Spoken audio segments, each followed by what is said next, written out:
Bon, après qu'on ait clarifié certaines choses concernant la chaîne et son avenir, qu'on a fait un mini bilan 2025, en tout cas très récent, sur la chaîne, après ma demande particulière et après le bilan qu'on ait fait de notre cher championnat de France de Ligue 1, avec cette fin de première partie de saison,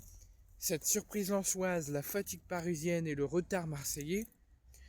et aussi tant d'autres que j'en ai pas parlé, mais aussi l'hémorragie, la crise hémorragique niçoise, on va parler de l'Olympique de Marseille. Chaque année, chaque saison, à l'approche de Noël, en première partie de saison, pour ceux qui sont là depuis un certain temps sur la chaîne, j'ai très souvent, c'est très souvent le cas, je vous fais très souvent des bilans de notre Ligue 1 et aussi ça peut arriver que je vous fasse un bilan de l'Olympique de Marseille. Le bilan de l'Olympique de Marseille, j'ai envie de dire, est en demi-teinte. On a démarré de haute volée avec beaucoup d'incidents en interne, beaucoup d'incidents au sein du club, avec la mise à l'écart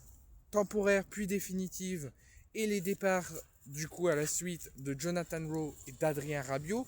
qui sont arrivés, qui n'ont même pas fait un an, qui venaient d'arriver à peine à l'Olympique de Marseille, et qui auraient, selon les dires de la direction, selon les dires de la communication de l'OM, auraient eu des comportements pas à la hauteur de l'OM,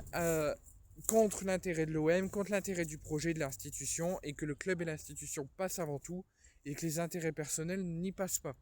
Et que ce genre d'incident, qu'une bagarre ait lieu dans l'enceinte du vestiaire, ou au lieu et qu'ils ne se soutiennent pas, et que même un joueur de l'effectif ait fait un malaise et été inconscient, et que personne n'est venu le sauver, et que la bagarre a continué, et qu'il y a eu ces deux défaites en plus de ça, avec la défaite à Rennes et la défaite contre Lyon, on a eu vraiment un début de saison très cauchemardesque et on parlait déjà d'une potentielle crise au bout de 2-3 journées de championnat. Donc on a eu ces deux départs forcés, ce malaise de Bacola, le malaise aussi un petit peu plus tard, quelques mois plus tard, de Bilal Nadir. Donc on a eu deux malaises d'un joueur de l'effectif. On a eu la défaite et le premier Olympico perdu, la défaite à Rennes. On s'est dit, oulala, début de saison en pleine crise, deux malaises d'un joueur qui vont tous les deux à l'hôpital, leur vie est en danger, on perd deux cadres importants, on perd deux joueurs de l'effectif suite à une bagarre dans le vestiaire, on a déjà deux défaites au compteur. C'est un début de saison qui part de grandes auspices mais très négatif. Malgré tout, l'Olympique de Marseille a recruté, l'Olympique de Marseille s'est remis de ses deux pertes, s'est remis des malaises de ses deux joueurs, a repris du chemin vers l'avant en retrouvant une dynamique positive, une dynamique avec des victoires, avec un bon jeu, une belle envie, mais cela a duré environ 2 mois avant que là récemment, juste avant Noël, on retrouve une période un petit peu plus délicate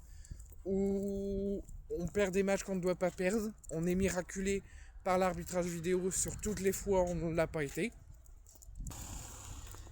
On a une campagne de Ligue des Champions que je n'ai pas parlé, qu'on a très bien démarré malgré la défaite à Madrid. On a fait des performances à la hauteur du club, mais que malheureusement le football en a décidé autrement avec notre défaite à Madrid. On a su se remettre de hautes auspices et de faire de prestations de haute volée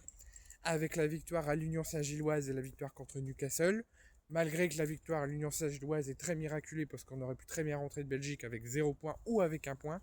Mais enfin, avec l'aide de l'arbitre, on a arraché 3 points qui nous relancent dans cette campagne, qui nous permet d'enchaîner, d'espérer. Et en Ligue 1, par contre, en Ligue 1, c'est encore un peu très compliqué, avec notamment ce non-match à Lille, cette prestation totalement dégueulasse à Lille, dans un match digne d'un match de Ligue des Champions, digne d'un match de qualification de Ligue des Champions, et qu'on ne doit pas perdre. Donc en ce moment notre jeu est très compliqué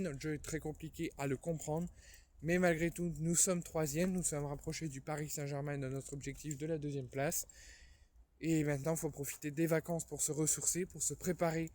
pour la deuxième partie de saison, et on n'a pas le choix, il faut gagner, il faut jouer mieux que ça, et produire du bon jeu, et aller chercher cette place qualificative, ou plus peut-être.